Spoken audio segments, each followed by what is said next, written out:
All right, testing, testing. Okay, that's good. Okay, share screen.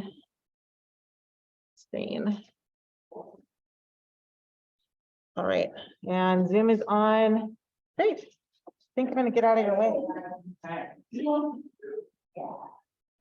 All right, guys, if you have the attention to report.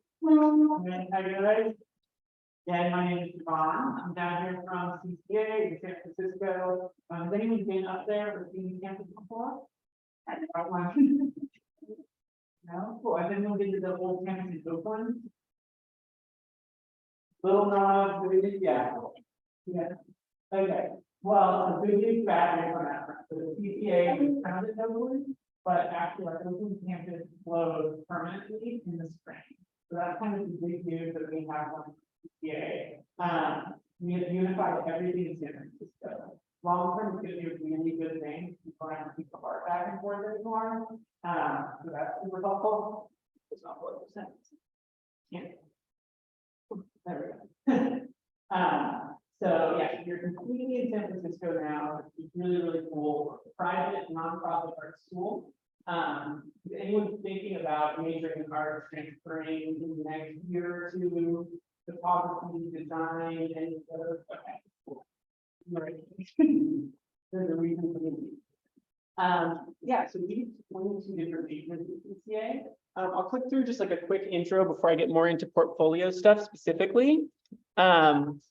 But I'll show you guys just a little bit about CCA in general. I don't have my normal presentation because we couldn't figure out how to hook up my laptop. So the videos aren't here, but we have a good PDF version that I'll be able to scroll through and at least show you guys the slides here. So CCA kind of has three really big principles, which would be innovation, community engagement, and social and environmental sustainability. So that sustainability part really runs through all of our programs. It also runs through the buildings that we have. So we're one of the largest passive solar buildings in Northern California. Our main campus building is insulated with recycled denim. So it's something that's like a really core value. In terms of social responsibility, we're the only art school that has critical ethnic studies requirements. So both in the studio and humanities, you have to take critical ethnic studies, and that's everyone across all majors. So really understanding, like, what's your place in the world as a maker? What does it mean to go out into society and, send some kind of message? Where do you fit into the politics, the discourse, what's going on, in the United States and in the world today? So this is the list of all our majors here. Most of these are 4-year BFA degrees. So does anyone know the difference between BA and BFA? Seems like looks cool. So more art classes is essentially the difference. So a BFA is a Bachelor of Fine Arts versus a Bachelor of Arts, which you might get at like a large state school. Some of them do offer BFAs as well, but it's important to know what you're getting into. The BFA is considered like a leading undergrad degree in art and design.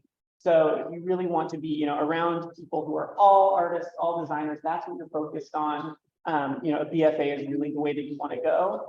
A couple exceptions that we have are writing and literature. That's a BA program. It's much more like creative writing than English literature, something like that.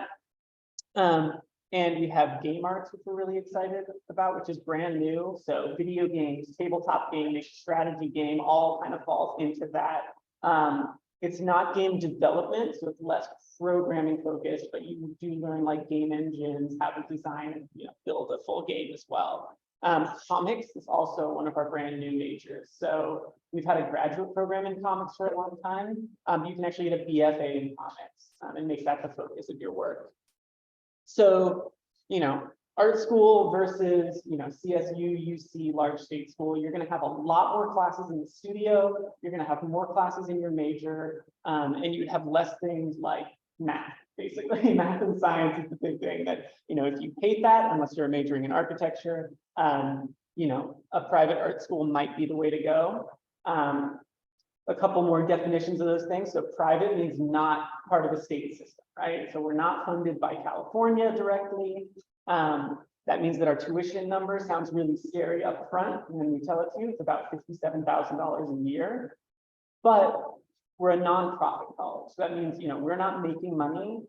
By far, the biggest part of our budget is student financial aid. So that tuition money coming in from those who can afford it goes to those who have financial need. And we tend to balance that pretty well, especially for students who are in California and qualify for Cal grants, Pell grants. If you're filling out the FAFSA, all of that applies. On top of need-based aid, everyone who applies is eligible for merit scholarship, and that's up to about $24,000 a year. So that almost cuts the tuition in half. That's a really strong portfolio, really good GPA, and the portfolio is a pretty big part of that. So that's the other thing that might be different from some of the state school applications is, this is going to be really focused. I'm going to breeze through some of this too, so we can talk a little bit more about portfolios, because that I think is the most useful thing for you guys.